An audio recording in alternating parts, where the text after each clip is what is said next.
What's up, everybody? Welcome to another Parent Collective. Thanks for being online with us. Why don't you keep jumping online, send this out to a friend, share it with somebody, and we're gonna get started here in just a couple minutes. While people are jumping on and we're getting ready to jump into this discussion, why don't you jump into the chat and comment and let us know what campus are you representing, what campus are you a part of, how many kids you got, or I know there's some people watching today that maybe don't have kids, but they serve in one of our next gen areas. So if you don't have kids, tell us what next gen area you serve in, and we love being able to see who all is tuned in. Going to be a fantastic night. This is what we call Parent Collective. It's our third edition of the Parent Collective. In fact, the first two are up still on YouTube. If you're just joining in on this series a little late, they all sort of stand alone as their own topics and subjects, so you're welcome to go back and get some great content out of those as well. And tonight we've got Dr. Andy Yarbrough, who's a clinical psychologist. He's joined us for the first two Parent Collectives as well. And then Pastor Brandy, our children's pastor. We're really excited to have this discussion. I think it's going to be really helpful for really all of us, parents and those that serve in next gen areas. We say that Parent Collective is really for anyone investing in the next generation. I get to serve in our student ministry and oversee Access for our 6th through 12th graders. So it's really a full next gen kind of experience. We're so glad that you're watching. And before we jump in with Dr. Andy and Pastor Brandy, I want to mention one really important thing. They're throwing a link up in the chat right now, and this is for our parent Facebook group. This is going to be the only link in the chat all night, if you can believe that. For those of you that are a part of our online campus or have watched anything online, you know we throw some links in the chat. Tonight, we're not going to do that. We're just going to post this one link because what we want you to do is take some good notes and get everything you can out of this experience tonight, all the content that we're going to talk about. We're not going to put QR codes and links up, and a lot of the reason is because we have so much resource that we're going to be posting after this is done airing in this Facebook group. So it's really important that you get in. It's a great community of parents of the Life Church who get to hear updates about things going on in Next Gen Ministries. We share some articles that are helpful, videos, all kinds of different things. And we're going to be sharing a lot of different books and resources and teachings and videos, all kinds of stuff related to this topic tonight in that group over the next few weeks. So you really want to make sure you get in this group if you haven't. Really easy to join. Just click the link, hit join. It'll ask you a couple questions that help us filter through people that ask to join, and then you'll be accepted and you'll be a part of the Life Church Parents Facebook group. So it's a real honor to have you be a part of our group. But it's going to be a great night. Why don't you lean in, set aside the distractions.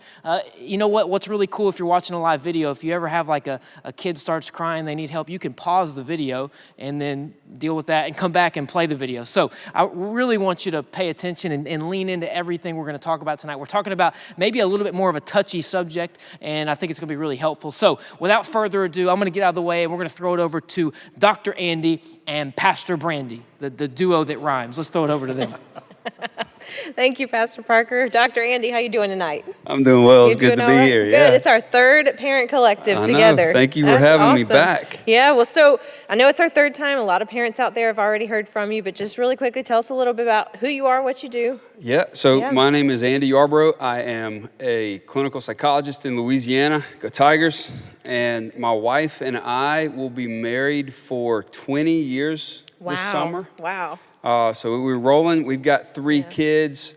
My oldest will be 13 this month, 11 and 8. So we're right there. So you're busy. Yeah, operating on pure air and caffeine. You got it. Yeah, we're rock and rolling. That's great. Yeah, it's great to be here. Thank you. So glad you're here. So back in spring 2021, we did our first Parent Collective, and it was raising emotionally healthy kids. So if that's something that you missed, that's on our YouTube channel. You can go back and search for that. And then in the fall, we did values-based parenting, which I think is really great. We're actually going to do a little recap of that here in a little bit because this values-based parenting sets us up for healthy conversations with our kids. Some conversations that are hard to have, but there's a healthy way to do it. And one of those conversations, what we're going to talk about tonight, which is sex, sexuality, sexual identity, all that stuff. So having said that, if you have young kids in the room right now, maybe pause, come back and watch this another time because we are going to be using anatomically correct terminology. We are going to dive into some of the details of some of these topics. Yeah? So let's go ahead and dive in. Okay, you ready? Let's do it. Why are we talking about this? Well, because I think we're supposed to. Right. Culture was never meant to teach our kids about a God-given strategy and a God-given gift. That's our job. So as parents, I think there are a couple wins here. Probably three. One is that we realize that this conversation isn't isolated from the broader context of our values. Right. Right? That's great. So if you did not watch the values-based parenting Parent Collective, go back and watch that. I think it'll be really, really helpful. That's the first thing, is that conversations about sex isn't just isolated to that. It really is the broader context of our values. Right. Number two, I think a win for us as we were talking through this is planting seeds and watering seeds, frameworks, a few ideas about skills, things that you can take away. And knowing that the resources are also coming over the next several weeks is going to be really helpful. And then I think the third thing is just, growing up, you knew that you could do something, but if like a parent said, hey, go knock this out, you got this. Or if a boss says, hey, I got your back, kind of gives permission to do that. There's a freedom in it. And I think when you're listening to your pastors talk about it, say, hey, you can do this. Yes. You can dive in. It feels like, man, I've got permission as a parent. It's okay for me to dive into these conversations. I think those are some real wins. I think that's great, because we really want you to be empowered to have these conversations with your kids and give you a healthy framework for how to do that. So this is not by any means an exhaustive list of things to talk about or how to talk about it. What we're going to do is kind of go age by age and stages in life and what you talk about at different ages. But really, it's a framework that we want you to just be proactive and then be empowered to have these conversations. Yes. So I think it's great. So let's go ahead and dive in really quickly on values-based parenting. We talked about it in the fall. It's going to set us up for having these healthy relationships now, or healthy conversations about relationships now. So go ahead and give us a recap. In a nutshell, values-based parenting is intentionally parenting your children from defined core values. Right. And the two words that are really important are intentional, because a lot of times our parenting, we just get into parenting and we just get organized by the chaos of everything. And the culture's values start to organize how our kids think, how our kids interact with us. And then defined it's the definition of the value that moves it from ambiguity to clarity. So we're able to connect particular or specific behaviors to the actual value. Like respect is, having honor for a person, whether we like them or not. Integrity, being honest and doing the right thing to the best of our ability, even when no one is watching. It's those kind of definitions that connect the behavior to the value. And so when you start with values as a family, 5 to 7 core values, you're able to lean in and help your kid develop in healthy, positive ways. It's not just about what they did wrong. It's about how you praise them and honor them when they're doing things that line up with our values. Right. You're mentoring them, which is the next step of this. You're scaffolding behavior. You're pouring into them. So it's not just about correcting unwanted behavior. Right. It's about values. It's about mentoring them. It's about affirming them, which is speaking into their identity. Yep. And then when there's a violation, you actually lean into the behavior. When you did this or didn't do this, these are the values that it violated. So I'm not assassinating my kid's character in that moment.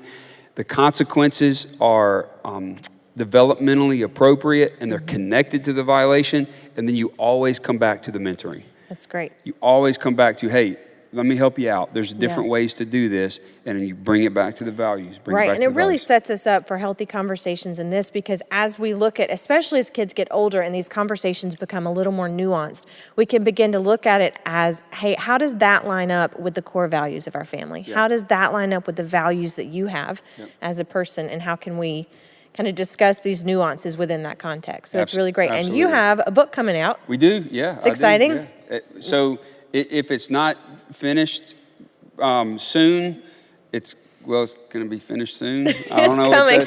It's written. We're just editing it right now. I don't even know what that means, but it's almost done. Yeah, that's awesome. When it's done, we'll put a link. This is one of the resources that we're going to put in that Facebook group. As soon as it's done, we'll put a link so parents can have access to it. We already had a resource that we'll put in the Facebook group again on establishing your family's values, discovering and establishing it. We'll put that in there again. But really, the book will help you do a deep dive and understand the importance of this values-based parenting. And if people want to follow us, mywellco.life on Instagram or the Well Clinic, it comes out as well. But again, I want to highlight the resources. Yeah. Stay connected to the resources that are coming out. It's going to be really, really helpful. It's going to be great. Okay, so let's do a big picture overview of the night. We're going to go age by age, stage by stage, give parents kind of some tips and language for each stage of development. But really, before we get into the what to say at each age, let's talk about the how. So how are we approaching this conversation with our kids, regardless of their age? What's the approach? Well, I think we start by being proactive. It's never too early to start talking to your kids. And you're really not even talking about sex here. You're just starting to talk about their bodies and and boundaries. So you start talking about the way God created their bodies, and there are age-appropriate ways to do that. We'll have resources on that too. But our goal is that we are educating our kids on this topic, not the world, because the world will. And so as you're being proactive, let me say this too, and we'll talk about this in a little bit, but you may be listening to this thinking, oh, my kids are older, and you're saying be proactive. It's never too late. It's never too late. We just dive in with wherever our kids are and start this conversation. I think another consideration is you want to start with a focus on our bodies and sex as God's design. What we seek first organizes the rest of our lives. And so if we start this conversation off by what we're not supposed to do, we miss teaching our kids about why God created this in the first place. It's a gift from God. And so we want to set our kids up for healthy sexual communication, healthy sexual expression in marriage through communication, all sorts of things. But it starts by teaching them that sex is great. We are lining it up with the way God designed it to be. It's great. So we've got a proactive approach. We're focusing on bodies and sex as God designed it. What next? All right.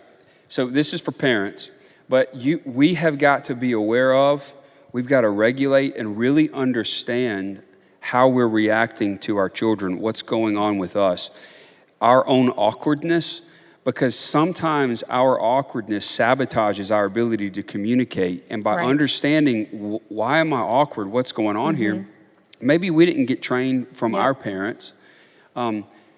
Honestly, maybe there's trauma in our own lives, and we've got that trauma is going to impact how we communicate with our children. And so we want to be aware of our own responses, listen to those responses, lean into those responses. Even tonight as we're talking about it, you might have some responses to some of the stuff we talk about, and just pay attention to them, pay attention and lean into them to see how is this impacting how you're communicating with your kids about it. It may be that you need to get some counseling or coaching regarding this.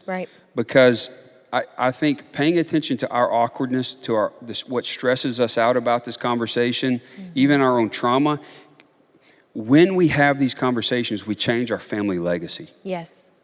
Period. We're not contributing to what we call intergenerationally transmitted misinformation about sex or culturally sanctioned ideas about what sex is and isn't. What we're doing is we're transmitting from one generation to the next the gift of sex from God, His design for it, and how it's a part of procreation, how it's a part of fulfilling our lives, connecting us with our spouses, all of that. That's great. And then the last point is just, it's never too late to begin the conversation. So we're talking about a proactive approach. We're going to talk about how you talk to toddlers and preschoolers, early elementary, but maybe you've got a teenager and you're going to listen to this and go, I really haven't done that yet. That's okay. We would say just own it. Just go to your teenager and say, hey, listen, we haven't talked about this much, but I'm learning.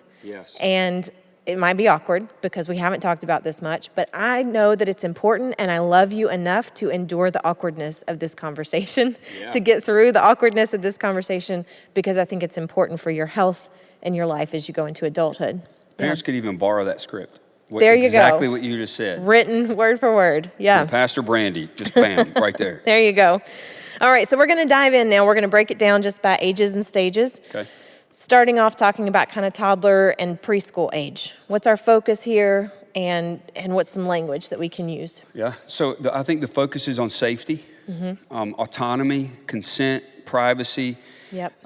In some of our earlier conversations about this, we talked about some people use the term good touch, bad touch, but that can get a little confusing. And so we talked about safe touch. Right, because kids, when you say something's bad, they can immediately be like, I'm going to get in trouble for that. Yeah. Because if something happens to them, we want to be sure that they realize this was unsafe touch that happened to me, not bad, and somehow I'm bad. Right, because hopefully too. at this age, we're already teaching them, if they see something that's not safe, to tell a trusted adult. If they see if something is on fire, if they see somebody being hurt, or if a friend falls down and scrapes their knee, there's unsafe things that are happening that they're going to come tell you about or talk to their trusted adult about. We put this in that conversation that, hey, there's safe touch, and if there's something that's unsafe or makes you feel unsafe, come talk to me as your trusted adult. And there's some great resources out there. There's even books you can read with your toddler and preschooler that talk about this topic that are very child-friendly, big pictures. We're going to drop those resources in the Facebook group over the next couple weeks. So keep an eye out for that because it's a great resource. So what else? So we're talking about safety. Safety and secrets. And secrets. So a point that you brought up, and we can kind of elaborate, but there's a difference between a secret and a secret associated with a surprise. Right. Will you elaborate on that? Yeah, our family talks about secrets versus happy surprises. Yeah. So a secret is somebody comes to you and says... Think of Bob Ross. Happy little accidents. Happy little accidents. There you go. Happy little surprises. Yeah. It started with, we don't keep secrets from parents, period. If anybody asks you to keep a secret from a parent, that's the thing that you need to go tell a parent. Yeah. We had to add an addendum to that because we had a few surprises ruined because they came and talked to us about, what we were going to get for Christmas and a surprise party that was coming up. And so we changed it and we added happy surprises. There's no secrets, there's happy surprises. And the difference is a happy surprise is something that the person's going to be excited and happy about when they find out, and that there is a plan for when they're going to find out. So it's a Christmas present, and at Christmas we're going to tell them. It's a birthday present, and on their birthday we're going to give it to them. But if anybody says this is a secret and we're never going to tell your parents, that's an immediate, your child needs to come tell you. Yeah, absolutely. And know that it's safe. Yep. Know that you can come and you will not get in trouble, even if they say you're going to get in trouble. Even if they say that there's going to be something bad that happens, you will not get in trouble if you come talk to us about this. One of the things that we tell our kids all the time is if anyone does something or tries to do something to you and they threaten you to keep it a secret, that is the first sign that person's a bully, and don't pay attention to it. That is the first sign that you need to come and tell us. That's great. Tell another adult, tell a teacher or whatever. But absolutely. So the next point, I think, is an important one for us to understand, and it's that kids are naturally curious about gender and genitals at this age. Yes. So how do we, when kids become curious, how do you handle that? Well, so we have looked at some of the literature on this and have decided to just use anatomically correct terms. Yeah.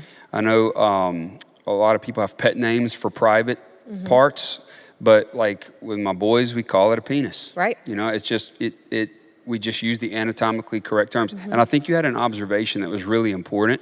Yeah. Well, I think first of all, to recognize that it's not awkward at this age. Like it's only awkward if you make it awkward because you're already teaching them how to take care of their bodies. You're helping them in the bath. You're helping them in the restroom. This is not weird for them, for you to talk about penises and vaginas. And it actually can be a protective factor because if they know what they're called, they use the anatomically correct words, and then they start using pet names, that can be a flag for us parents to lean into that and say, hey, where did you learn that word? Who taught you that? And it can be a protective measure for our kids, for them to just use that terminology. Yes. Yep. Yeah, and I think their curiosity often moves into exploration. Right. So kids are just going to explore their bodies. Yep. So, and it doesn't mean that it's actually sexual. Right. Right? It's just exploration. And so if they are doing things, particularly at young ages, that are specifically sexual, you may want to have some conversations and lean into that. Right. If they're, if they have a knowledge about things that they shouldn't, you may want to lean into that. But you just want to be careful not to shame them. Right. No, don't do that. You're terrible. Again, that goes back to our response. What's going on with us where we're reacting that way? Just ask questions and use it as an opportunity to remind them about safety, privacy. You right. don't touch yourself in public. We don't, Yep. and just redirect them, especially as they're younger. And it's not just about them touching themselves, but we're also helping them with boundaries like, you don't touch me, I don't touch you. Right. Yes. So my youngest son, I've got a story about this. We've been having conversations with our kids about this for a while. And my youngest is 8 right now. But when he was about 4, we had a dear friend, who's a grandmother, amazing lady. But we were at our practice, and Jude was bouncing around. He had to use the bathroom. And Karen says, Jude, do you need to use the bathroom? And Jude said, mm-hmm. So she said, okay, Bub. So she takes him in the bathroom. And he's bouncing, can't get his pants, down or whatever. And she says, Jude, you need some help? And he says, mm-hmm. And he's looking down. And then Jude looks up at her and he goes, don't touch it. And Karen busted out laughing she said, I laughed and was scared for my life in that moment. It's so great though. But it's so great for them to be empowered, to say that. He dropped a hammer on her. He was like, don't touch it. But That's great. It just let us know that like he's hearing this message of like, no, this is private and I need help, but there are boundaries here. So and I think another thing is when it comes to the kids' curiosity, you can answer their questions in age-appropriate ways, and we want to keep it simple, keep it direct, keep it as honest as you can in an age-appropriate way. So, ask. Part of that is figure out what they're actually asking, because a common question is, where do babies come from? That can mean... It's like a parents with a deer in the headlight. Right, yes. But it's at 4 and 5, they're asking, especially if you've got younger siblings coming along and mom's got a baby on the way, there are naturally going to be questions about that. Lean into that and well, what do you mean? What exactly are you asking? Because they might not be asking, how does the baby get in mom's belly? They might be asking, like, how does the baby arrive at our house? Yeah. Well, we go to the hospital and the doctor, well, how does the baby get out? Well, the doctor takes it. You can give them very simple, direct answers that are age appropriate, and then want to give you permission that there are times that you can say, that's something I'll tell you when you're older. Yeah. I'll always be honest with you. I will tell you. I just might not tell you right now. Yeah, that's great. And that's okay. Yeah. All right. So that's toddler preschool. Yep. We'll have lots of resources coming. Yep. There's amazing books to help with this. Like it'll be in the resource section. So. Yes, absolutely. We'll have lots of books that you can read with your kids and that you can read for yourself as you're having these conversations with your kids as well. So then we're looking at early elementary, so kind of up through 3rd grade-ish. What are we focusing on here? Well, I think in a lot of ways you're focusing on relationship skills. Again, what you seek first organizes the rest of your life. If you're trying to get your kid to not do unwanted sexual stuff, you're probably not having the broader, healthier conversations. And so you're focusing on relationship skills, like appropriate conversations, like what's private and like potty talk is at the height of conversation here. I have a 1st grade boy, and his favorite movie is Captain Underpants. Yep. And he's only watched it twice because we were like, never again. I mean, that's not a judgment, but for us, it was increasing the potty talk in our house. Yes. And it's because it's so common and it's so funny to them. But it is part of the greater conversation of relationship and what's public and what's private, conversation and behavior. Yes. Yeah. I think another emphasis is bodily autonomy here and boundaries. We tell our kids, respect the no.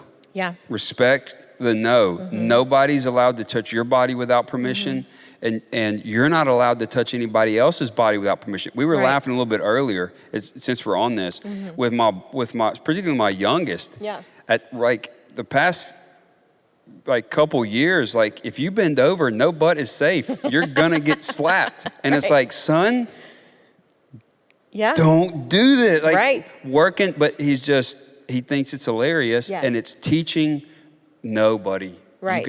You cannot do this. Yeah. And working with him, again, not just on what not to do, but why it's important that he is crossing our boundary of hospitality, which is one of our family values, of respect. And he's gotten a lot better at it. Yeah. You know, he's understanding it. It's clicking for him. But we didn't make that sexual because it's not sexual for him. Yes. If we think about it being sexual, we've got to bring it back to what's going on with me that I'm viewing my little boy's behavior as sexual here. Yes. Because it's not. So really leaning in and paying attention to that, I think, is important. I think that's great. And then teaching the healthy expression of boundaries. So it's respect the no, but also other people need to respect your no. And teaching Yes. them, one, how to say that. Like, you're allowed to say, don't touch me like that. You're allowed to walk away, even if it's an adult. You're allowed to go find a trusted adult. And sometimes parents, we may have to lean in and support them on this. Like, if you're at a family gathering and their no is, I don't want to hug, great aunt so-and-so, that's a boundary that they're setting. And that can be hard. And when we're talking about our responses, I'm raised in the South, like, you hug everybody. Yeah. Right? And so that can be almost like an embarrassing, like, oh, he's being rude. But it's part of what we're building into them, that people need to respect your boundaries. You are allowed to set healthy boundaries, and people need to respect them. But then Absolutely. you had a good note about, that's not typical, really. Like Yeah, I think if kids don't like touch, we could get really frustrated with them about that, but it may be something bigger at play. Like, there could be some sensory related issues that the kid may need to be assessed for, and it helps you understand that your child better by, again, it's all, especially at this age, it's about us as parents leaning in to listen, to understand, to not so much get frustrated with them, although I realize our kids can be frustrating, but if they're struggling with touch, what's going on here? Get curious about it. Get curious about it, not furious about it. Oh, that's good. Curious, Put that on not a shirt. furious. I like it. Yeah, that's not mine. A friend of mine came up with that. You can still put it on a shirt. Yeah. All right, so that's early elementary, and then late elementary. And reminder, this is a buildable conversation. So it's not that you talk about privacy and bodily autonomy earlier and you stop talking about it, but you're building on that. That conversation is growing. And as you're growing this conversation, it's going to become more natural for you to talk about some of these other topics that we're going to hit in late elementary, kind of 4th, 5th grade. Yeah. So what are some thoughts about late elementary? Well, I think the what and the how is less as important as just the fact that you're having these conversations. And so you want to be sure that you're setting up the conversation. Hey, we're going to be talking about this over the next few years. That's great. Because it's not one talk. Like, I think some of us may have grown up with, like, there was this one very awkward conversation and that's it. And that's it. Yeah. And so helping them to understand this is an ongoing conversation, and I'm a safe place where you can ask questions, and I will always be honest with you when you ask me those questions. Yeah, and I think in our current culture, it has to be ongoing. We have to see it as an ongoing conversation. And so setting it up that way, literally saying to your kids, hey, we're going to be talking about this periodically. And I know it may feel awkward sometimes, but like, we're going to really lean in, because when you think about exposure, like, a lot of the first exposures of kids to, like, pornography, for example, is 10, 11 years old. Yeah. And the majority of it, like up to 60% of it, is accidental. Right. They're not looking for it. They just happen to see it. And so that's honestly one of the responses when we talk to parents about, hey, talk to your kids about this in 4th and 5th grade. In our family, we talk about it kind of the summer going into 4th grade. We begin talking about sex specifically, and we'll go over some of the topics here.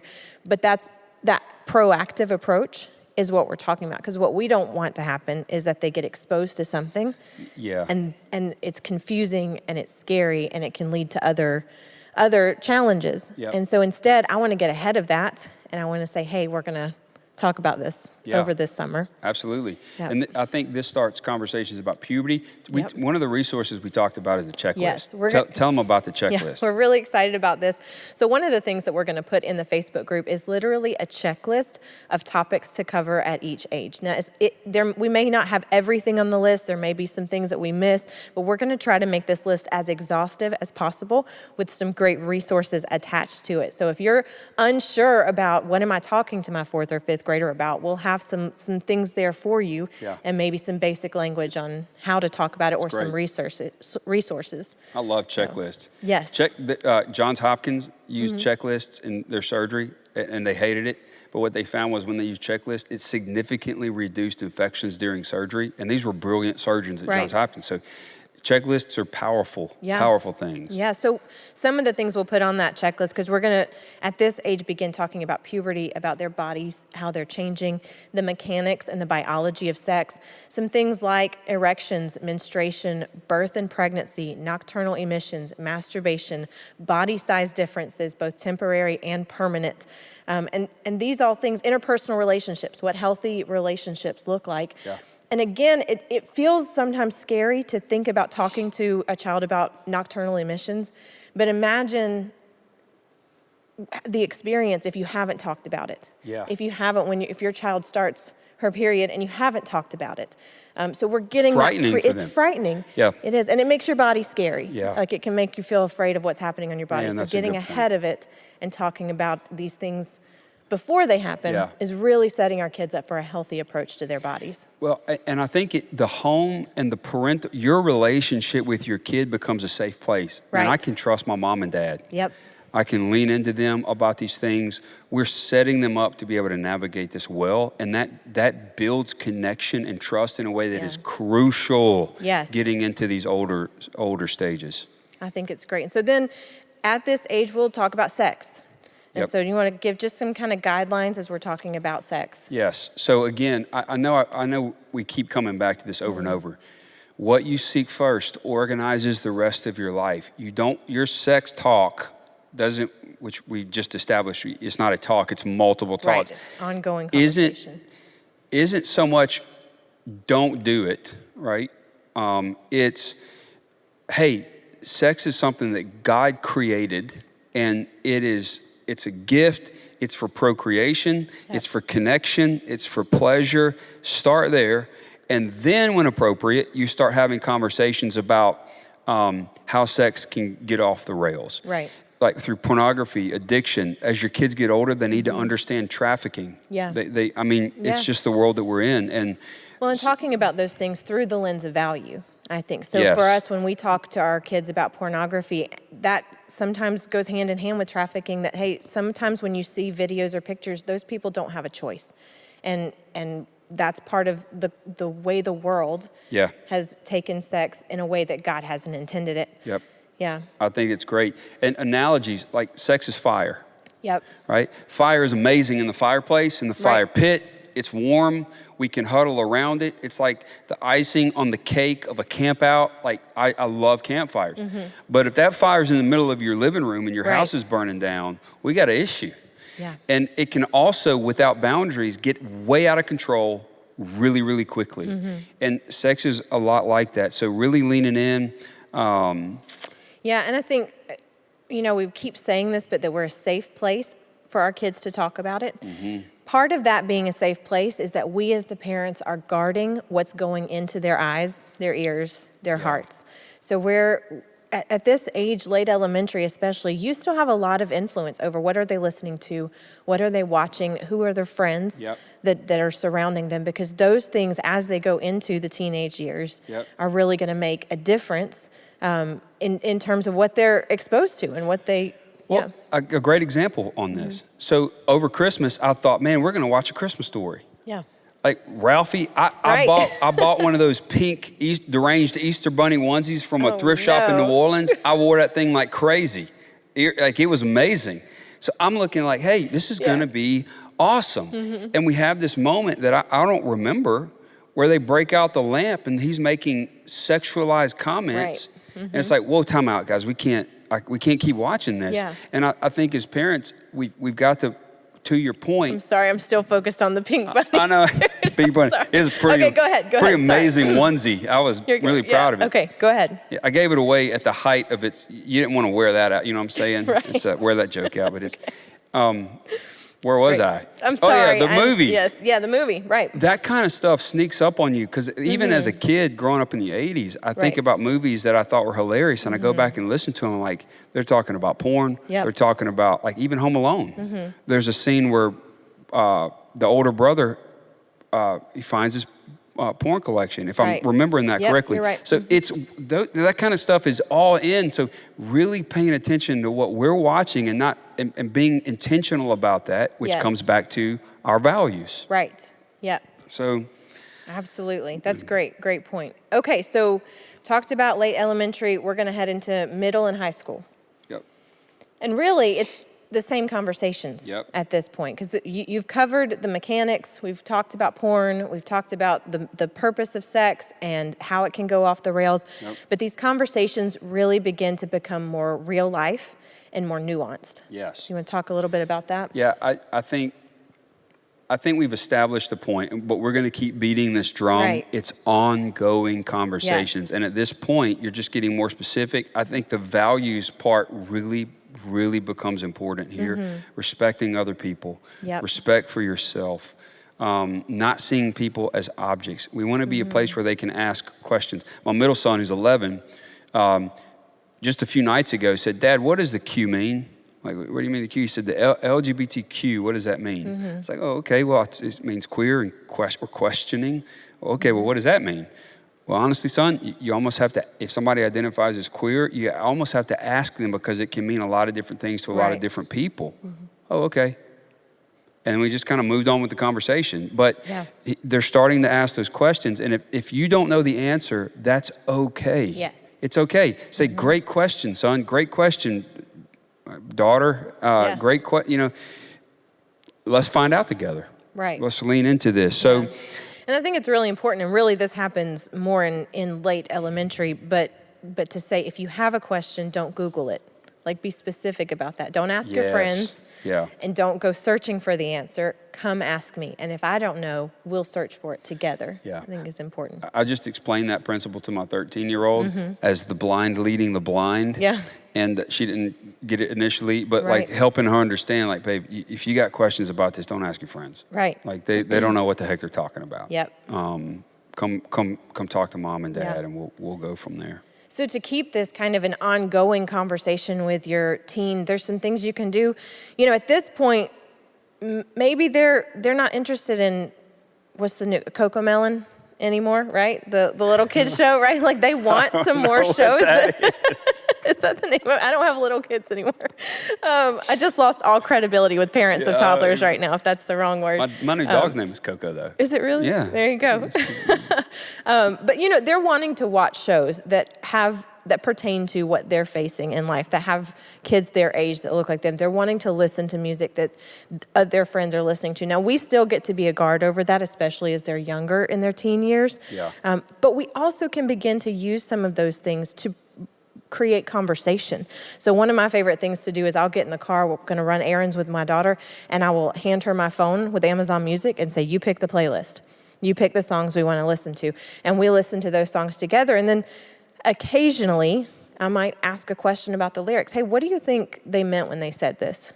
How, you really connect with this song? Occasionally, she'll be like, I just love this song. And I'm like, well, tell me why. Why do you connect with that song? What part of what that person is going through or singing about, how does that connect with your life? And just continue to have those conversations. And then even, how does that lyric fit into our values? Like, how do you see that lyric or listen to that lyric within the framework of our values? Don't do it all the time. Don't grill them so that every time you hand them the music, they're going to be like, oh, Mom, you're going to talk to me about this again. But it is an opportunity. TV shows that they're watching, if you're watching with them, you're involved in it. Even Marvel, lots of middle schoolers, high schoolers are watching Marvel right now, has some great opportunity for you to say, hey, what would you do if a person did something like that to you? How do you think that would feel? Have you ever seen anything like that before? You can use these things as your scaffolding, as you're building relationship, as you're doing these positive interactions with them, to have conversations that don't have to be, we're going to sit down and talk about sex, but it can be in the context of the way you live your life. Yeah. It's great. It's great. All right. So, topics to cover. Okay. When it comes to middle and high school. Okay. You want to go down that list? We can. Beginning of that list? Well, and I think there's several. So it's not just sex and the act of having sex. Right. But it's things like sexual identity. My 11-year-old's asking me questions about what does a Q mean. Yeah. Right.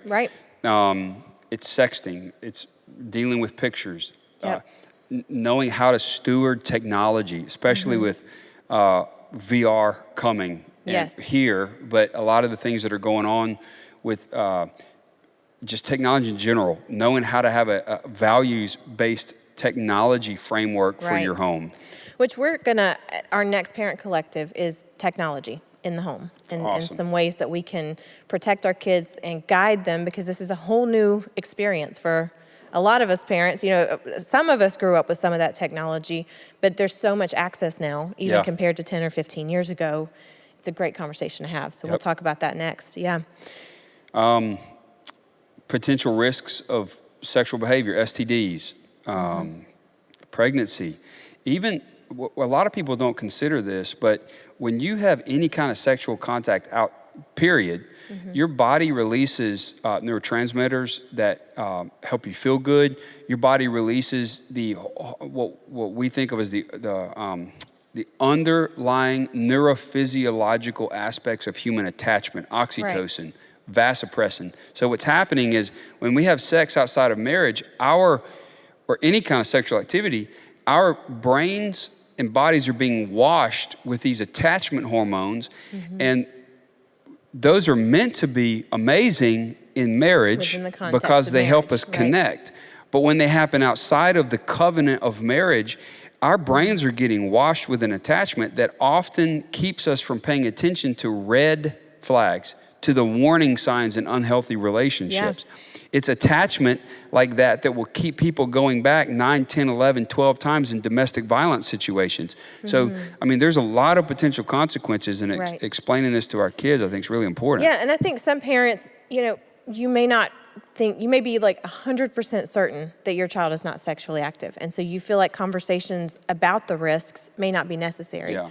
But the truth is that even if you're 100% certain right now, they're not always going to be in your home. Yeah. And they will go into emerging adulthood. And and at some point they'll have to make a choice for themselves. And of course we've built our values into them. We're hoping that they're making choices that are godly choices, but we also want to make sure they are educated enough to keep themselves safe. Yeah, absolutely. Emotionally and physically safe. Yeah. And I think that has to do with choosing healthy relationships. Yes. Like having that emotional health to be able to lean in and go, hey, do I want to be connected with this person relationally?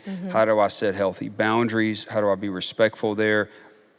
We tell our kids, we are praying for our kids' spouses now. Yes. Yep. We pray for, hey, Maggie, we're praying for your husband. Drew, Jew, we're praying for your future wives. If God wants that to happen, we're praying for your spouses. And we will tell them that if mom and dad don't like the person that you're dating, you need to pay attention to that because we love you. If your siblings don't like the person that you're dating if your core friend groups don't like the person that you're dating, you need to lean in and pay attention to that. Yeah. And I think that's a part of relational health. Yes, and even helping them figure out what are they looking for in a healthy relationship. What does a healthy romantic relationship look like? And teaching them simple things like how to ask someone out respectfully, how to break up with someone respectfully, setting healthy boundaries. Because we've been talking about boundaries from the beginning, hopefully. And so at this point, we're continuing that conversation, setting healthy boundaries in your relationship. There's going back to the technology, but even boundaries in what pictures you send and what videos you send and how often someone texts you. This is something, text bombing is something I've been reading about recently, where they will just blow up someone's phone if they aren't responding right away. That's a flag that we need to let our kids know about. That's a controlling behavior. We're not going to put this in the chat. We'll put it in the Facebook group, but there is a resource called that'snotcool.com. It's not a Christian resource, but it's pretty cool. There's a quiz on there that you can go through. It's not a quiz, but it's a series of scenarios you can go through with your child that actually talks about some of this stuff. And it says, there's a boyfriend and a girlfriend, and he starts doing this, and she does this. Do you feel like this is a good choice or a poor choice? Yeah. And you click through this thing with your child, and it's just a great, another discussion starter. Yeah. Another opportunity for conversation. I had not mentioned this to you that I remember, but Bark is another great resource to put on phones. It works unbelievably well. Yeah. Some of our friends, my personal accountability partner has it on his phones and his girls' phones, and it has been really, really helpful for them as a family. Bark. Yeah. So that's great, and we'll put a link to that in the Facebook group, but it will also probably talk more about some of those filters and those things you can put on your phones in the fall. And I think probably one of the biggest goals in these conversations with middle and high schoolers is for our kids to think, oh no, don't tell mom and dad. What we want them to think is, oh no, I need to call mom and dad. Yes. I need to call. Yeah. I need to touch base. I need to process what's happening right now. Absolutely. When they face something that's scary or unknown, or even where they might think they're in trouble, that their first instinct is, I want to call mom and dad because they're not going to shame me. Yes. And they're going to tell me the truth. Yeah. Yeah. That's great. Absolutely. So, bottom line, we have to talk about bodies, sex, sexuality with our kids. It's healthy and it's normal. for parents to have these conversations with their kids. And like we said, the goal is that they come to us to be a safe place for these conversations. So that's awesome. Thank you so much for being here with us tonight, Dr. Andy. We're going to go ahead and go into a Q&A. We do have some questions that came in. Now, this is a little bit different. Instead of having them come in live tonight, we had them send them in advance. And so I'm going to invite Pastor Parker on over to talk with us about these questions. All right. So we've got really, I think we had over the last few months as we've been prepping for this and sort of even promoting that we're going to do this, we've had a range of questions that I think we felt best about summing up into 3 main categories. So we really have 3 overarching questions, but I think under each one, there's a lot we can talk about. And they all have a similar vein. It's all about how we as parents should respond in a healthy way to some of these more touchy and difficult subjects. So let's start right here with the first one. What's a healthy response to finding out your child has been exposed to sexual images or pornography? Yeah, I think one, it goes back to not overreacting, right? Because our child is going to mirror. One of the reasons to not overreact is so important is our child at whatever age sees your affect, the emotional expression in your face, their brains will mirror that. And so not only are they scared a lot of times of what happened, but now they're picking up on your fear. So I think really, again, leaning into our own emotional health and maturity is important. And so as we lean in, you want to ask them, what'd you see? How did it happen? You just want to start getting curious to help figure out what really took place. Thank them for telling you. We don't want to shame them. If it was accident or if they got caught, shaming them pushes them away from you. Leaning into the, hey, here's what's going on. Here are the values that are getting violated when this kind of stuff happens. And so, again, always bringing it back to your core values, and then you want to help your child set up healthy boundaries. You don't want to assume that they're telling you the truth. And it's hard to hear. It is very hard to hear. Yeah. But sometimes they're just afraid, and so you operate as if they are, but you take that next step to mentor them and setting the boundaries that you need. Bark is a great resource for something like that. But you want to help them set boundaries, have those conversations, not overreact. That's great. Great, okay. The next kind of category is another step beyond that, a healthy response to my child masturbating. Yeah, well, I think the first thing is to be sure that they're actually masturbating. I think a lot of kids, especially younger kids, explore. And again, if we see exploration, like if there's your son or your daughter are playing with themselves in some way, we automatically sexualize it. It's not sexual for them. It may feel good, but it's still not sexual for them. And so again, not overreacting. They will see that. But so I think with the issue of masturbation, helping them realize the desire is natural. And even though the scriptures don't specifically address somewhere it says do not masturbate, right? There's a precedent for a healthy sexuality. And so we lean in and we say, listen, if it is masturbation, it's the desire for this is normal. It's a God-given desire, but there are risks, at your age. And there's several risks that come with this. For example, a lot of times, especially at these ages, masturbation is associated with images. Where do the images come from? A lot of times it's pornographic.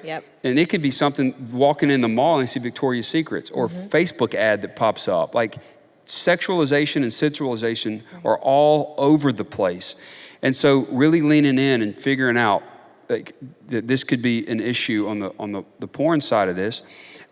You can also get porn-induced erectile dysfunction or masturbatory-induced erectile dysfunction where you can't actually get an erection with a real person because you're so used to masturbating to pornography. So it's a big deal. Sexual addiction, we call it endogenous addictions versus exogenous addictions where I'm introducing things into my system. It's very real. We work with people all the time who have sexual addictions in these areas. So And Can I ask a question? Yeah. What does that look like as we're talking about these risks with our kids? At what point is it addiction? Like, at what point are we saying, I mean, I think the whole point is come talk to me, right? Like, I'm a safe place, you can talk about this. But also, like, what as a parent or as a child, what are we looking for when you're talking about addiction? Well, sexuality is going to be compulsory, right? I mean, when your brain hits, especially as we're developing, there's a compulsory nature to it. That Right. doesn't mean it's an addiction. As a psychologist, when I see an addiction, it's when this is causing significant impairment in multiple areas of life. For example, you've had these conversations, that yes, sir, yes, ma'am, I get it. They do okay for a season, but then they find out they're looking up porn at school on their school computer, Right. and they know that the school monitors the stuff.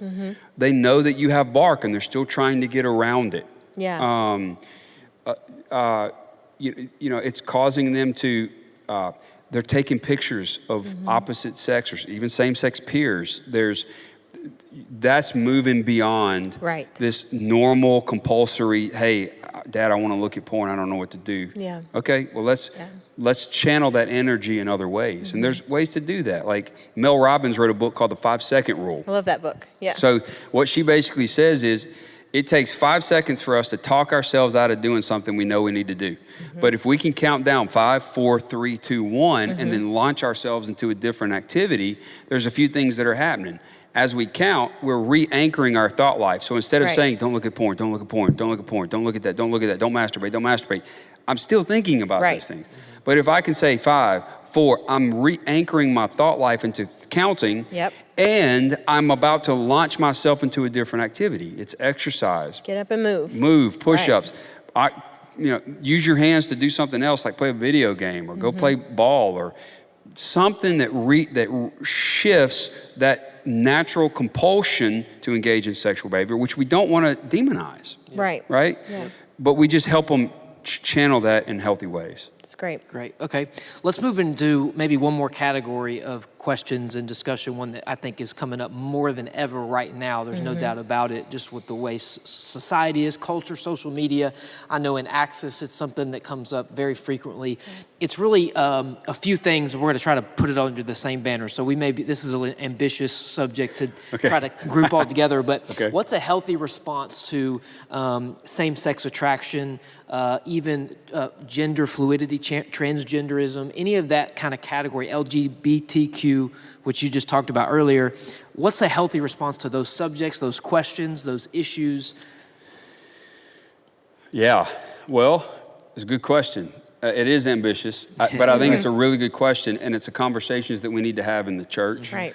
I think foundationally, we've got to start with what we actually believe, because again, what we seek first organizes the rest of our lives. And so let me just say out loud that we do believe that marriage is between a man and a woman, that sex, gender are assigned by God at birth. Right. But we also understand that, and people, the culture gets really upset with the word sin, but the reality of sin, the word means we miss the mark. And it's not just a behavior. Sin messes with our nature. Right. It messes with our body. And as Christians, we believe we're born in sin, which means we're born with a predisposition for just about anything, right? And so that whether you're born with it or not is not the actual issue. The issue is we're all born in sin. We need to be reborn by the power of the death and resurrection of Jesus Christ. And that's what actually organizes our lives. So when you talk about same-sex attraction, gender dysphoria, people who are like just a host of those areas, right? Because sexual orientation is different from gender-related issues. Right. They're related, but they're different. Sure. Right. And so let me take a step back real quick and say, let's just talk about sexual identity development for a moment. Probably the biggest thing to keep in mind is that we are building on the communication that started when our kids were younger. Right. Period. Now, if you have not been communicating with your kid, it's okay. You can always dive in, right? It's never too late to lean in. But the idea is built on communication. And you want to talk about the difference between what is my kid experiencing versus the meaning being assigned to the Right. experience. And so there's a few different types of experiences that are important here. One is behavior.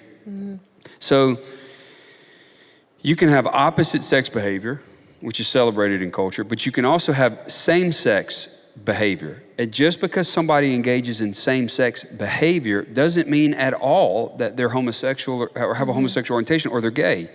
It just means they engage in same-sex behavior. Katy Perry's I Kissed a Girl and I Liked It. There's something about the cultural sanctioned engagement there. It's same-sex behavior, but no one thinks that those two girls are gay or lesbian in that sense.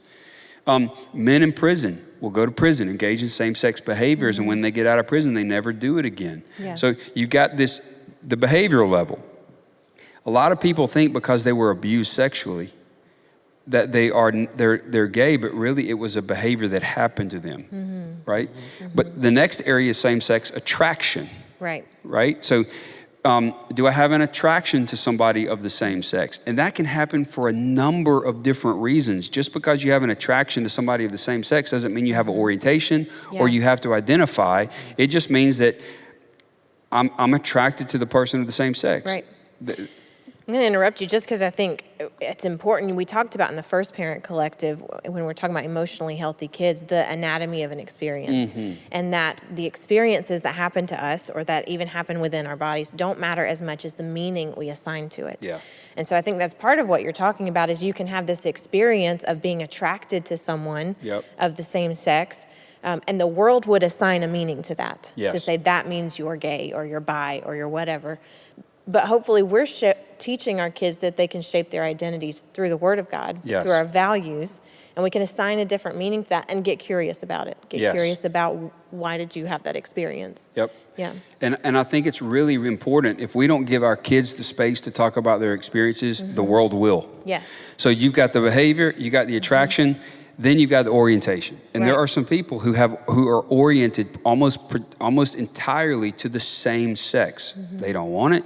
Some people do. It just depends on where you are culturally, right? But and they'll tell you, I didn't ask for this. I've known this experience for as long as I can.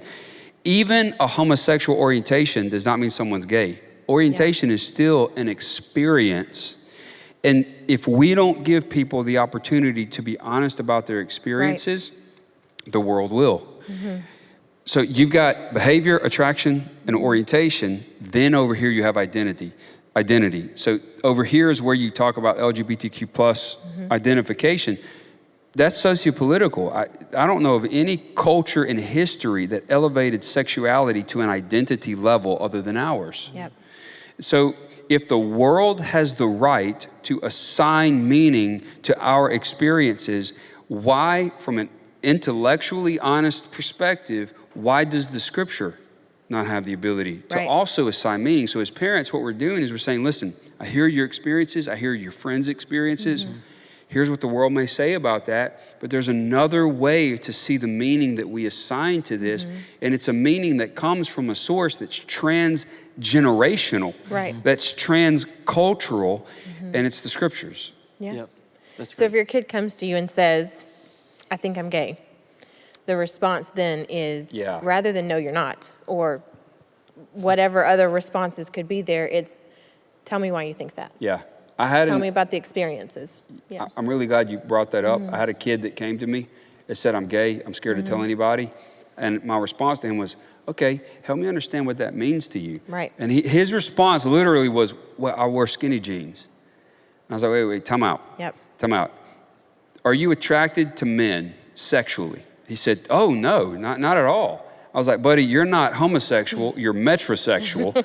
Right. And just like the majority of the men in the culture you live in. Yeah. I got some skinny jeans on right now.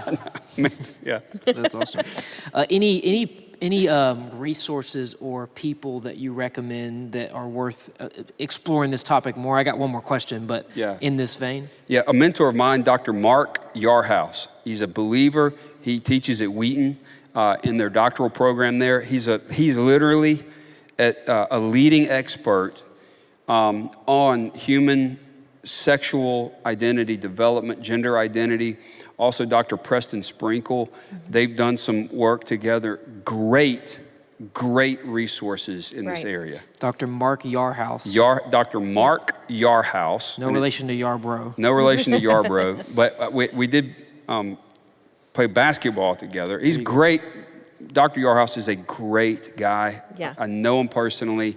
An amazing researcher, loves Jesus, great resources. Awesome. And we're going to post some resources in that parent Facebook group. Right. One more question, because I think most of us would probably agree, like, we want to approach these subjects from the foundation of God's word. That's our standard. Yeah. So how do you respond if your child, especially if they're older or young adult, just flat out rejects the Bible as the authority in this kind of conversation? Man, that's hard because you want to honor the scriptures and you want to honor your relationship with the Lord, but you love your child. And people have handled this in a number of different ways. But what I would say is keep loving your kid. Right. Keep loving your child. And this isn't necessarily a reflection on your failure as a parent. There are things that we can always do better, always do healthier, always apologize for. But you cannot take responsibility ultimately for your child's choices. And so figuring out a way to set healthy boundaries, honestly, sometimes getting the right help. Right. There's a difference, for example, between your kid that says, hey, I'm going to be celibate, but I'm identifying as gay, versus a kid that says, forget you, Dad, I'm going to sleep with as many people as possible, and because you won't let me bring all these people into the home, you hate me. It's like, whoa, time out. And I've seen both extremes, right? You got to think about loving boundaries, healthy boundaries, but continuing to lean into your children is crucial. Continuing the relationship and helping them understand that we can believe something different and still have a relationship. Yeah. That us believing different things does not cut us off from relationship. And I think, too, we think it's our job how to make them not gay. Right. Right? But honestly, think about our testimony. Our testimony is less about hell and more about the resurrection. We overcome by the blood of the Lamb and the word of our testimony. And it really is less about focusing on where our children are, although we can speak into that if they allow us, especially our adult children.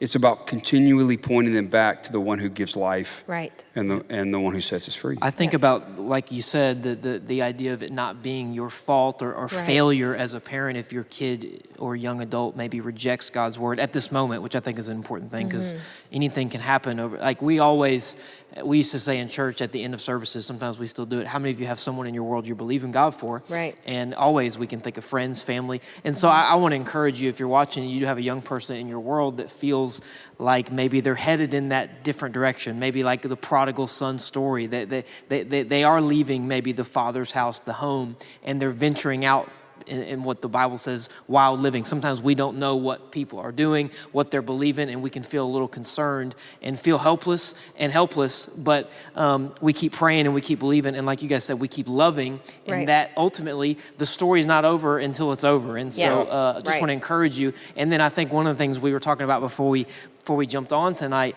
was just the idea that God has a lot of children. Right. And some of them, He's a perfect father. He's a perfect father, and yet even some of his children don't accept his love and his instruction. And I think about even from a leadership, not to ramble on, but from a leadership perspective, Jesus had 12 disciples. Right. Yeah. You know, they weren't his kids, but he was certainly fathering them, and he had one betray him. So I think sometimes we put a lot of pressure on ourselves as parents. So like, we got to create the perfect environment so our kids turn out perfectly. Right. Yeah. But we know that doesn't happen. And so I think great stuff. And we could talk about this for probably hours and hours and hours. But like we talked about at the beginning, we will have a lot more resource and a lot more different things we're going to be posting in that parent Facebook group. So if you haven't joined that yet, make that your action step tonight and get in that group. And if you're watching this at a later time, that group is always available. You just got to go on Facebook and search Life Church Parents and click join, and we will get you in the group. Anything else you guys want to add before we sign off? I think that's great. Dr. Andy's book is coming out soon. We're going to drop that in the Facebook group as soon as it comes out. So make sure you order a copy of that, because that's going to be great. And thank you for having me, guys. I just want to say, to be a part of a church that has these conversations is really, really amazing. And it's an honor to be here. So thank you. Awesome. Thank you. Thanks everybody for joining in, and we will see you in church very soon.